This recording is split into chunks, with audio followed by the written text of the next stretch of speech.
It's a means of it being able to escape from life, get away from the sort of day-to-day busyness that you sort of live in, and just have a chance to chill and relax and have fun with the sort of simple things of life, like a chew toy or sort of hair scritches and that kind of thing. So a chance to unwind, chill, and clear the mind, really. But why not yoga? Why not meditation? I don't quite know, to be honest. It's just what I've sort of ended up building up as a reputation for myself to be. And how does that build up? I mean, where do you go from? Well, how do you get to this? Because your normal job, you're a sound and lighting technician at a theatre. You don't really like being in the spotlight. No, that's very true. So, how did I get to it? It came about because we sort of saw the sort of costume on the internet, on eBay, and purchased that one. And from there, it sort of became like a sort of an alternative ego, sort of a chance to dress up and role play. You do it as a child, and why can't we do it as adults, really? Well, Nanette, we were talking in pounds sterling. We've said you've spent £350,000 on plastic surgery over the years to look like Barbie. Firstly, why Barbie? And when did you first start thinking that Barbie was your idol and that's what you wanted to look like? I think Barbie's awesome. You know, at such a young age, I played with Barbies and, you know, I had a collection of Barbie dolls and I just thought Barbie was just so pretty. And I think when I started my plastic surgery when I was 20 years old, you know, I just enhanced my beauty and wanted to look a better me. And then I kind of resembled, I wouldn't say I wanted to try to look just like her, but, you know, I love Barbie. You were born about a minute apart, so as children, were you... I'm the older one. OK, were you always absolutely inseparable, even as kids? From an early age, we were very close, but then getting into high school, we became more even closer, and that became extreme when our father passed away. And yeah, now we do everything together. When never more than a few metres apart. We work, we do everything together. We share everything, and you know what? Even down to a boyfriend. And we're titled the world's most identical twins. And when you guys met, did you think, oh, he looks nice, she looks nice, or did you think, nice bit of ink going on there? Well, when I met Curly, I didn't really have many tattoos. I met him when I went to get a tattoo, so I didn't really think, oh, yeah, he looks great with all the tattoos. You went to his tattoo parlour? Yeah, I did, yeah. Oh, and fell in love? Not quite straight away, but yeah. And did you look at her, Curly, and you think, oh, there's a nice blank canvas? That's pretty much exactly what I thought. No, I had no idea that it would turn the way it did. You would never know such a thing at the beginning. This is Carl without a tan there with the yellow T-shirt, and that's him now. So you're pretty pleased with the results? The result certainly looks very evenly distributed and good colour? Yeah, literally I am brown. Head to toe. So despite the nervousness you had there in that extract that we showed and worrying about what you were going to do and inject yourself with, you're pleased with the result? To be honest, it's like a work in progress. I mean, I jab most days anyway, because you just literally tan and you'll just get browner.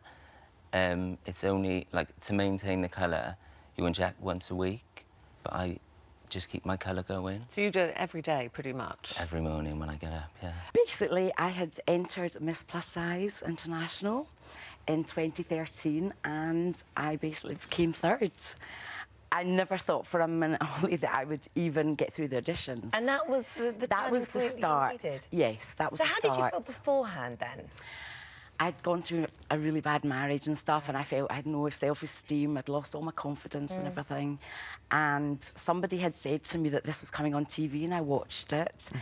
And I thought, oh, my God, you know, if these girls can do it... Then why can't I? Then I thought, I'll give it a go. But when I went for the auditions, I walked in and I thought, oh, my goodness. I was like 47, and they were all in their 20s. Not all of them, but a lot of them. And I thought... oh, maybe I'm too old for this. But do you know what? So I did it. A moment of like a catharsis, so you think, yes. right, do you know what? Yes. I don't care. Yes, there was, absolutely. And I think you have to learn to love yourself. Yeah.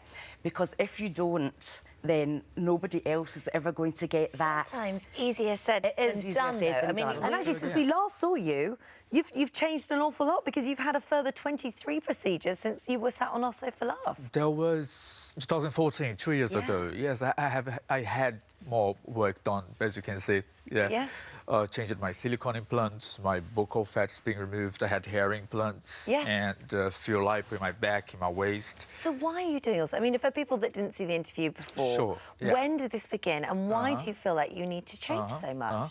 Well, right now it became a constant maintenance after having so much plastic surgery. There's that maintenance that comes alongside it.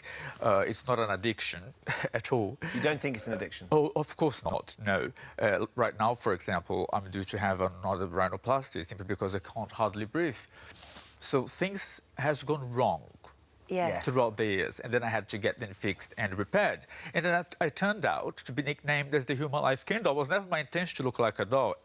Yet, I don't even think that I look like a doll, but by the fact that I dress myself very well, I live a good lifestyle, and then I have this unnatural feature. I have been nicknamed as Human Life Ken doll. I suppose it's not really big, it's toned, isn't it? Yeah, but the sort of terminology that we use when we talk about size and what you aim for is really, really good condition. Yeah. So that means your body fat's dropped to a very minimum and that makes the muscle look bigger. Yeah. So you work the muscle all the time. Off season, which I am now, when you're eating a lot and you're feeding the muscles and you're lifting heavy weights. There's an on-season and off-season. Yeah, it's split into sort of half of the year.